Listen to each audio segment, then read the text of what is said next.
છો મિત્રો, નમસ્કાર। આજે એક સુંદર મજાનો વિડીયો બતાવી રહ્યો છું, તો સૌ મિત્રો ધ્યાનથી જોવા વિનંતી। અને એના પહેલાં સૌ મિત્રો યુટ્યુબ ચેનલને લાઈક કરો, શેર કરો અને સબસ્ક્રાઈબ પણ કરી દેજો।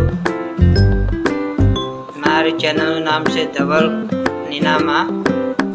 તો સૌ મારા મિત્રો ચેનલને લાઈક પણ કરી દેજો, તો જોતા પણ રહો। તો મિત્રો બતાવવામાં આવી રહ્યો છે તે વિડીયો આજે એક સુંદર મજાનો છે, તે છે ઓનલાઈનમાં ફોર્મ કેવી રીતના ભરવું, અને એ તમને કોમ્પ્યુટરમાં માહિતી પણ અમે તમને આપી દઈએ છીએ।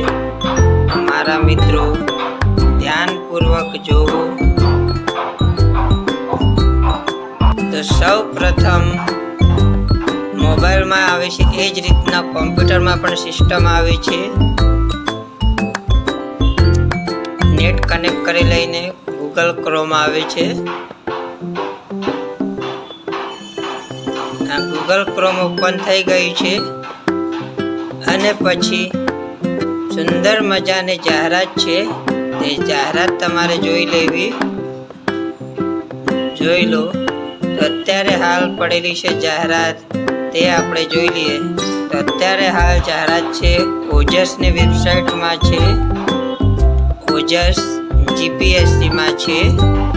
તો મારા મિત્રો જોઈ લો, ઓજસ જીપીએસસી ચાલુ કરી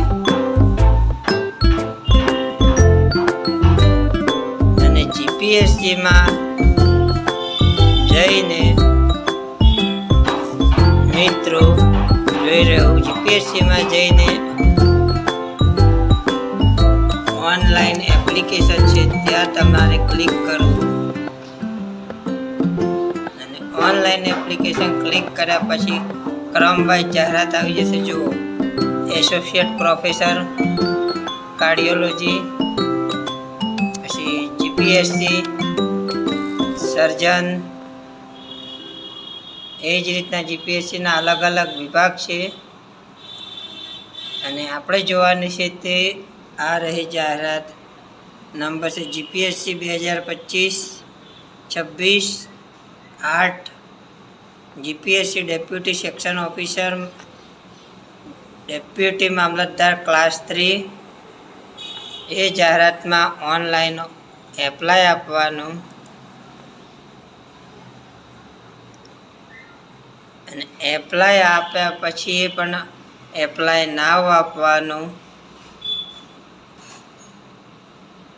અને જો તમારે રજિસ્ટ્રેશન કરેલું હોય તો એપ્લાય વિથ OTR કરવાનું, અને રજિસ્ટ્રેશન ના કર્યું હોય ઓજસમાં તો સ્કીપ આપી દેવાનું વાલા મિત્રો। પછી આ રીતના તમને સૂચના પણ આપશે, દરેક ઉમેદવારે અરજી ફોર્મ ભર્યા બાદ ફોર્મ ડાઉનલોડ કરવું, અને તેમાં પોતાનો ફોટો સહિત તેમજ અન્ય તમામ વિગતો યોગ્ય છે કે નહીં તેની ચકાસણી કરી લેવી। જો ફોર્મમાં ફોટો સહી કે વિગતોમાં કોઈ ભૂલ કે ક્ષતિ જણાય તો એડિટ મેનુમાં જઈને જરૂરી સુધારા વધારા કરવા વિનંતી। અરજી કરવાની છેલ્લી તારીખ બાદ સુધારા અંગેની કોઈપણ વિનંતી ધ્યાને લેવામાં આવશે નહીં। તો મિત્રો હવે જાહેરાત ખુલી ગઈ છે, અને જાહેરાતમાં તારીખ પણ સ્ટાર્ટિંગ બતાવવામાં આવી છે। તો મિત્રો સૌ પ્રથમ ફોર્મમાં છોકરો હોય તો મિસ્ટર લખવાનું, અને છોકરી હોય તો મિસ લખવાનું, અને ડૉક્ટર હોય તો ડૉક્ટર લખવાનું, અને સૌ પ્રથમ સરનેમ આવશે તો સરનેમ એટલે કે અટક લખવાનું। પછી ફર્સ્ટમાં નામ તમારું લખવાનું, તમારા પપ્પાનું નામ લખવાનું, તમારા મમ્મીનું નામ લખવાનું। પછી આવે છે જેન્ડર, એટલે કે છોકરો છે કે છોકરી, એ રીતના અહીંયા કોલમ પણ દર્શાવ્યા છે મેલ અને ફિમેલના। પછી જન્મ તારીખ લખવાની, ડેટ ઓફ બર્થ એટલે જન્મ તારીખ લખવાની। પછી લગ્ન કરેલ છે કે લગ્ન નથી કરેલ તે પણ ક્રમ દર્શાવશે। લગ્ન કરેલ છે તો મેરિડ, લગ્ન નથી કરેલ તો અનમેરિડ। પછી ક્રમ પણ આપ્યો છે, જનરલ કેટેગરીના ઉમેદવારો હોય તો જનરલ દર્શાવવાનું, અને જનરલ ઈડબ્લ્યુએસ કેટેગરીના હોય તો જનરલ ઈડબ્લ્યુએસ દર્શાવવાનું, અને એસસી કેટેગરીના હોય તો એસસી કેટેગરી દર્શાવવાનું, અને એસસી બીસી કેટેગરીના હોય તો એસસી બીસી કેટેગરીના દર્શાવવાનું, અને એસટી કેટેગરીના તો એસટી કેટેગરીના દર્શાવવાનું. અને પછી તમારું સરનામું બતાવવાનું, પ્રેઝન્ટ એડ્રેસ અને પરમેનન્ટ એડ્રેસ એ રીતના સરનામું બતાવવાનું. અને સરનામામાં તમે કોઈ પણ જિલ્લાના અલગ અલગ જિલ્લા હોય, રાજ્ય હોય, એ રીતના રાજ્ય પણ બતાવવામાં આવ્યું છે. ગુજરાત, ગોવા, હિમાચલ, આંદામાન, નિકોબાર, ચંદીગઢ,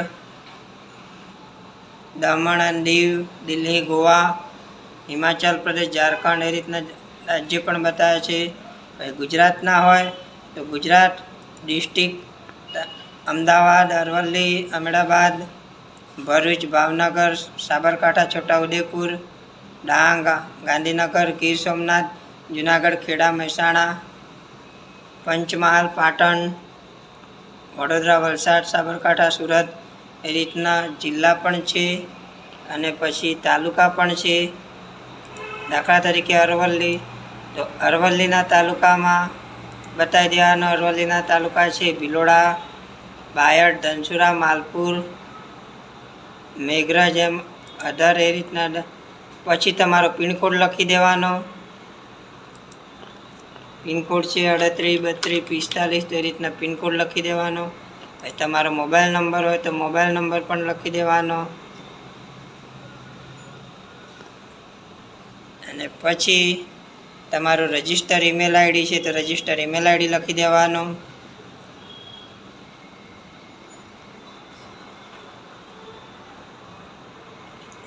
એ જ રીતનો તમે રમતગમતના ગુણ મેળવ્યા છે તો રમતગમતમાં યસ કરવાનું. પછી કોઈ પણ ખોડખાપણ છે તો તેનામાં યસ કરવાનું, ખોડખાપણ નથી તો નો કરવાનું.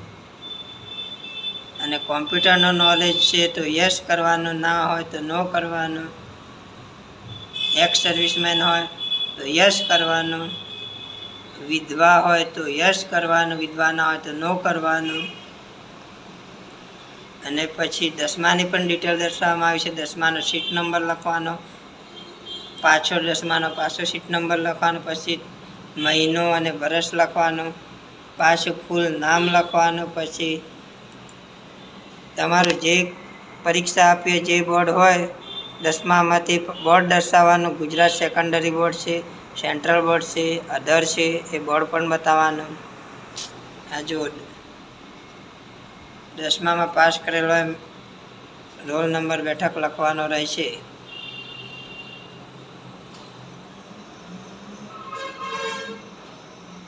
આ જોઈ લો.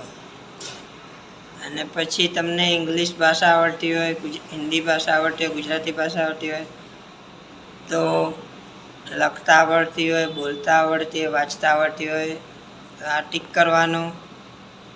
પછી ફોટો બતાવવાનો, ફોટામાંથી સિલેક્ટ કરીને આ રીતના ફોટો પણ ક્લિક કરવાનો. અને સહી પણ બતાવવાની, સિગ્નેચર. અને પછી એજ્યુકેશન લાયકાત બતાવવાની. કોલેજ પાસ હોય તો ગ્રેજ્યુએશન બતાવી દેવાનું. અને કોલેજ ચાલુ હોય, છેલ્લું વર્ષ હોય તે પણ, 5મું સેમેસ્ટર હોય તે પણ દર્શાવી શકાય છે. અને અહીંયા ટકા લખવાના. અને ગ્રેડ હોય તો ગ્રેડ, ક્લાસ હોય તો ક્લાસ, બોડી હોય તો બોડી, પછી સ્ટેટ હોય તો સ્ટેટ, પાસિંગ યર હોય તો પાસિંગ યર. પછી સેવ કરી દેવાનું ફોર્મ. સેવ કરી દેશો તો પ્રિન્ટ આવી જશે. જોઈ લો, પ્રિન્ટ આવી જશે. આ બતાવી દઈએ. આ રીતના પ્રિન્ટ પણ જોવા મળશે. તો મિત્રો, આજનો વિડીયો પૂરો થાય છે.